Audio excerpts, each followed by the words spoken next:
मैं ओंकार हूं। पंच तत्वों से निर्मित प्राणी में जब तक मैं समाविष्ट नहीं होता, तब तक प्राणी पूर्ण ही नहीं होता। अर्थात मैं पंच तत्वों का प्राणाधार हूं। मैं ओंकार हूं। कार्तिकेय को कैलाश पर ले आते हैं। शिव पार्वती कार्तिकेय को देखकर प्रसन्न होते हैं। शिवपुत्र का समाचार सुनकर तारकासुर उत्तेजित होता है। नारद वहां आकर उसे समझाते हैं, किंतु वो उनसे सहमत नहीं होते। उधर देवगण प्रसन्न है। नारद देवराज के पास जाकर उन्हें प्रोत्साहित करते हैं कि वे तारकासुर वध के लिए कार्तिकेय को प्रेरित करें। सभी देवगण मिलकर भगवान विष्णु के पास आते हैं ताकि कार्तिकेय को देवसेना का सेनापति बनाया जा सके। सभी देवगण श्री हरि विष्णु के साथ इस उद्देश्य की पूर्ति के लिए कैलाश जाने का निश्चय करते हैं और कैलाश भवन में मां पार्वती पुत्र कार्तिकेय के साथ लाड़ प्यार में व्यस्त होकर फूल ही नहीं समाती।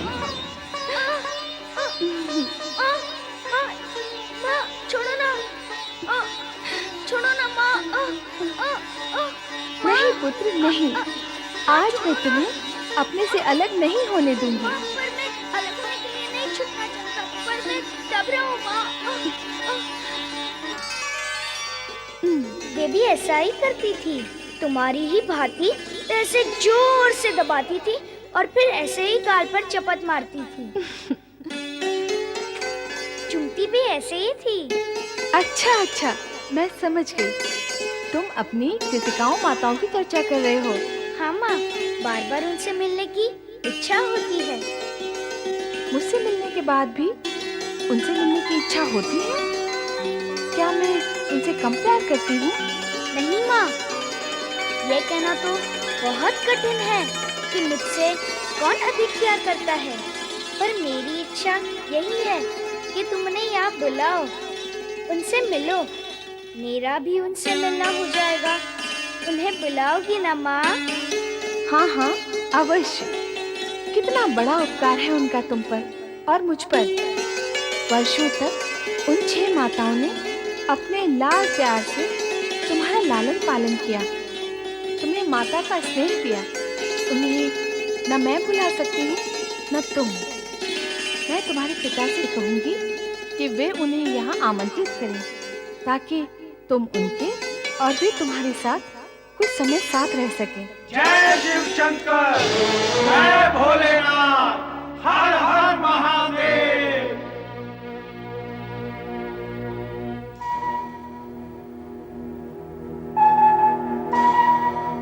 हम शिव पुत्र कुमार कार्तिकेय के दर्शन के लिए यहाँ उपस्थित हुए हैं। मेरे दर्शन कौन करना चाहता है? जय शिव शंकर। भगवान, हम कुमार कार्तिकेय के दर्शन की अभिलाषा लेकर आए हैं।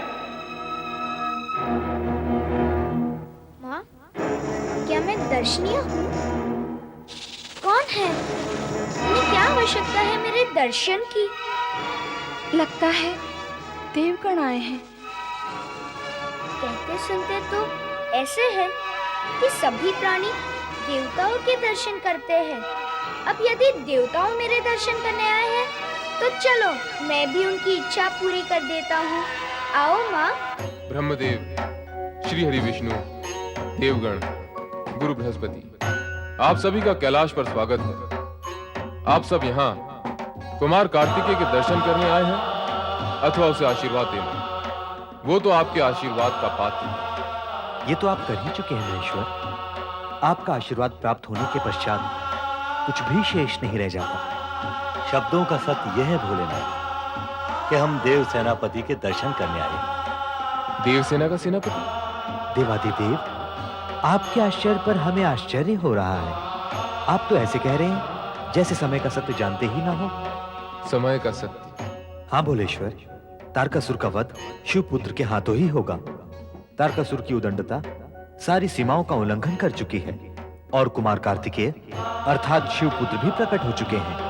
उनके हाथों तारकासुर के वध का समय निकट आ चुका है। हाँ, उसने ब्रह्मदेव के दिए वरदान का दुरुपयोग कर उनके वरदान और अपने तप दोनों का प्रभाव समाप्त कर दिया। फिर तो उसका अंत निश्चित है। यही अनुरोध लेकर देवगण हमारे पास आए थे कि आप कुमार कार्तिकेय को देवसेना का सेनापति बनाए जाने की अनुमति प्रदान करें ताकि उनके हाथों तारकासुर का वध हो सके। देवी पार्वती, आप देवगण के आने से प्रसन्न नहीं है क्या? कैसे हो सकते हो? मुझसे मेरा पुत्र हरण करने आए हैं देवगण। नहीं नहीं देवी पार्वती, आपको भ्रम हुआ है। भ्रम? कैसा भ्रम? मैंने स्वयं सुना है कि आप अभी अभी कुमार कार्तिकेय को देवसेना का सेनाधिपति बनाकर तारकासुर का वध करने के लिए देवेश्वर से कह रहे थे। देवी, मैंने जो अभी अभी कहा और जो आपने सुना वो मेरा अथवा देवगण का निर्णय नहीं है, विधि का निर्णय है। भावी भी यही है। कुमार कार्तिकेय के जन्म के पूर्व ही यह निश्चित हो चुका था कि तारकासुर का वध कुमार के हाथों ही होगा। इस सत्य को यूं भी कहा जा सकता है देवी कि कुमार कार्तिकेय का जन्म तारकासुर का संहार करने के लिए ही हुआ है। आप देव श्रेष्ठ होकर ये कैसी अनोखी बात कर रहे हैं?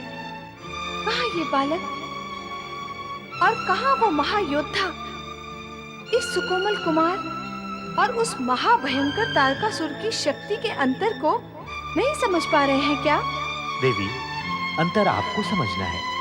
कहाँ वो अत्याचारी, अधर्म, पापी, न्याय और नीति का शत्रु तारकासुर और कहाँ देवादिदेव, परम देव, सत्यम, शिवम, सुंदरम के शिवपुत्र कुमार कार्तिकेय।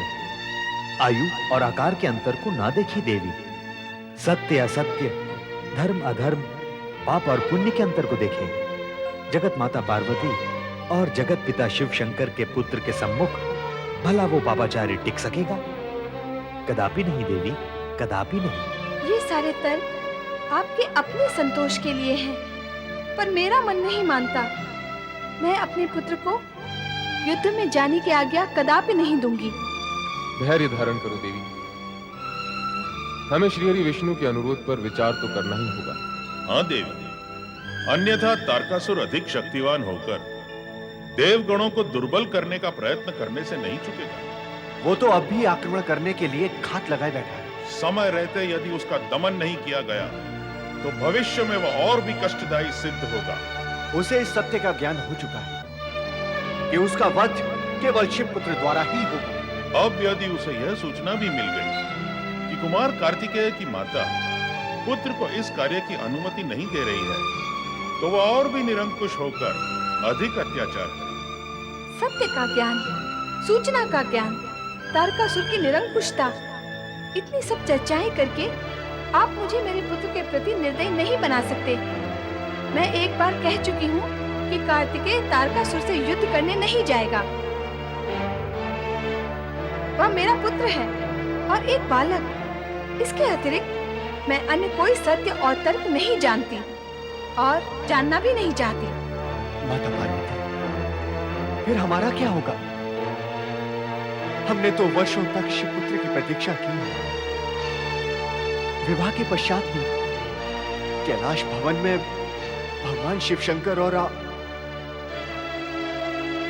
हाँ देवी, यह सत्य है कि देवगण ने वर्षों तक प्रतीक्षा की है कि शिवपुत्र की उत्पत्ति के पश्चात तारकासुर का अंत निश्चित है।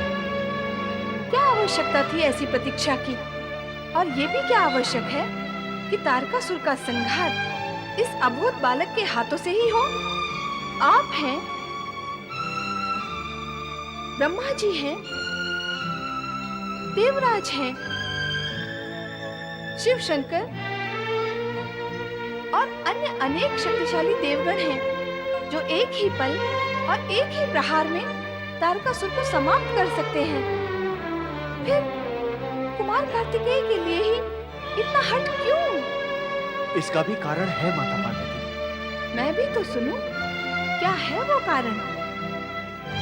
ब्रह्मदेव ने तारकासुर को सर्वशक्तिमान होने का वरदान दिया था। सर्वशक्तिमान होने का वरदान दे दिया उस राक्षस को, उस तारकासुर को, जो न्याय, नीति, धर्म, कर्म, चरित्र और शालीनता के विषय में कुछ नहीं जानता, जिसके जीवन का ध्येय स्वर्ग के सिंहासन पर बैठकर विलास, विनोद और अपने पद व अधिकार का दुरुपयोग करना ही है, जो लोक सेवा के विषय में करना तो क्या, कुछ सोचने की क्षमता और शक्ति नहीं रखता, उसे सर्वशक्तिमान होने का वरदान दे दिया। आप त्रिदेव ऐसा करते क्यों हैं? कुपात्र को वह क्यों दे देते हैं जिसके वह योग्य ही नहीं होता? और जब दुष्परिणाम सामने आते हैं तो इधर उधर भागते फिरते हैं।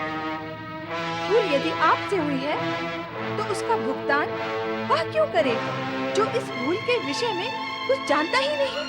देवी, देवराज जो कारण बता रहे थे वे अभी पूर्ण नहीं हुए।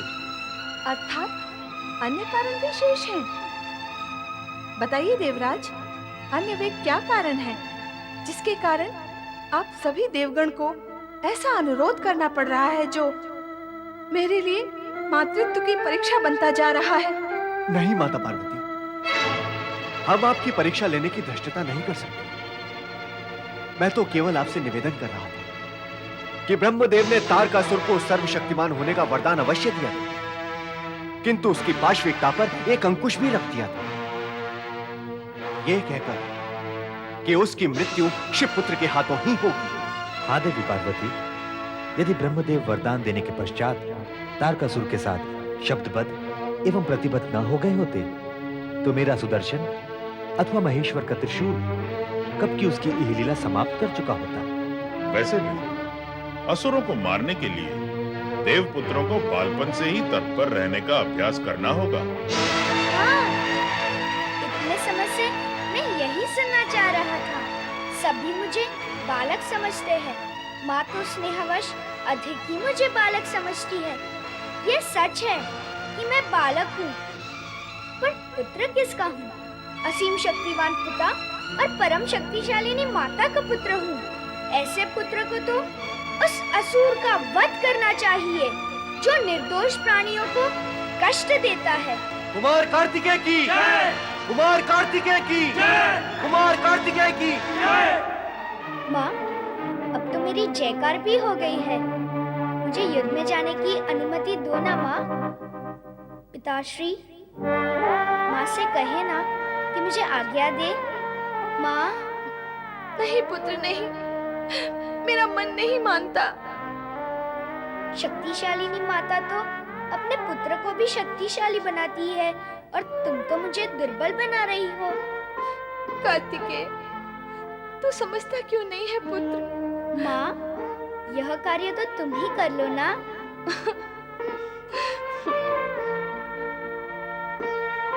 तुम्हारी इस मुस्कान का अर्थ हाँ है ना माँ? चतुराई दिखा रहा है माँ को? नहीं, वीरता दिखाना चाहता हूँ।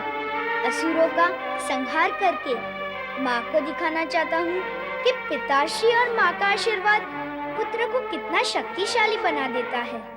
जिस पुत्र के सिर पर शिव शक्ति का वरद हस्त है, उसे कौन परास्त कर सकता है माँ?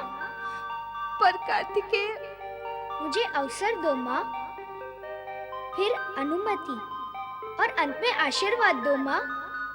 चाहो तो तीनों में से केवल एक दो, शेष दो तो स्वयं सब मिल जाएंगे।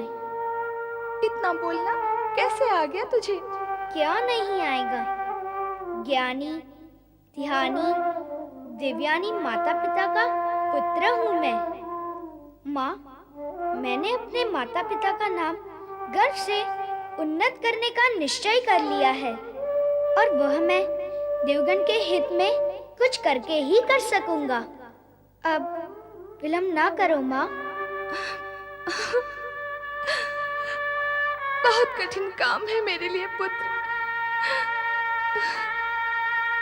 सारे जगत की कठिनाइयाँ को दूर करने वाले पिता का पुत्र हूँ मैं। फिर मेरे लिए कठिन क्या है? शिव पुत्र हूँ तो आधा शिव ही हूँ। असुर तो शिव का नाम नहीं झेल सकते, शिवपुत्र को कैसे झेलेंगे? चिंता ना करो माँ, मैं हंसते हुए जाऊंगा और खेलते हुए लौट आऊंगा। पुत्र, मैंने देवगण के तर्कों पर विचार नहीं किया, पर तुम्हारे पराक्रम पर मुझे पूरा विश्वास है। माँ, अब ऐसा करो, मेरे तर्कों पर विचार करो और देवगण के पराक्रम पर विश्वास करो। यह सब भी मेरे साथ युद्ध में होंगे ही ना? देवी, तर्क, पराक्रम और विश्वास अपने स्थान पर उचित है, पर यह भी सत्य है कि तारकासुर का वध कुमार कार्तिकेय के हाथों से ही होगा। तुम्हारी ममता और पुत्र के प्रति आशंका व सुरक्षा की भावना भी उचित ही है, पर कुमार कार्तिकेय द्वारा पूर्ण किए जाने वाले कार्य व उद्देश्य की पवित्रता सर्वोपरि है। सभी देवताओं का इन्हें समर्थन प्राप्त है। अतः मेरा यह अनुरोध है कि तुम अपनी समस्त आशंकाओं को छोड़कर कुमार कार्तिकेय को आशीर्वाद देकर इन्हें युद्ध के लिए भेजो।